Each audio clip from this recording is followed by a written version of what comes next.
नाज़रीन, अफ़गानिस्तान हमारा हमसाया मुल्क है, बड़े अच्छे रिलेशन हैं हमारे इनके साथ, हमने बड़े एहसानात किए इनके ऊपर। अप्रोक्सीमेटली कोई 30 साल तक हमने इनके जो रेफ्यूजीज़ हैं उनको अपने पास यहाँ पे शेल्टर दिया। और अब वहाँ पे जो तालिबान्स हैं, वहाँ वहाँ पे कारोबार ही नहीं है, बिज़नेस ही नहीं है। वो क्या करते हैं, भारत के हाथों यरगमाल बन गए।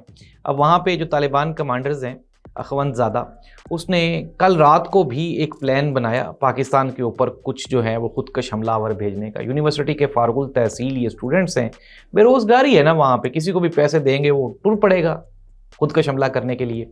यही हुआ बनू में भी, जब ये जो गुलफराज की शहादत हुई, तो ये जो स्क्वाड है ये जा रहा था, तो एक मोटरसाइकिल खुदकश हमलावर जो है वो स्क्वाड के ऊपर उसने हमलावर हो गया, और उसकी वजह से जो है वो अप्रोक्सीमेटली कोई 5 शहादतें हुई। लेकिन इसके जवाब में फिर जो अफ़गानिस्तान के साथ हो रही है वो पूरी दुनिया देख रही है, और ये उनके उसी अमाल का नतीजा है जो वो बो रहे हैं, जो बीज ये बो रहे हैं ना अफ़गानी, वही वो काट रहे हैं। पाकिस्तान की जो ताज़ा तरीन इन्फॉर्मेशन हैं उसके मुताबिक पाकिस्तान ने जवाबी कार्रवाई करते हुए नंगरहार और जो बॉर्डर्स के साथ जो एरियाज़ हैं, जहाँ 12 जो ठिकाने हैं तालिबान्स के, उनको निशाना बनाया गया, और उसमें जो है वो अप्रोक्सीमेटली जो सीनियर कमांडर्स हैं तालिबान्स के, उनके समेत जो मैक्सिमम लोग हैं वो जहन्नम वासिल हो गए।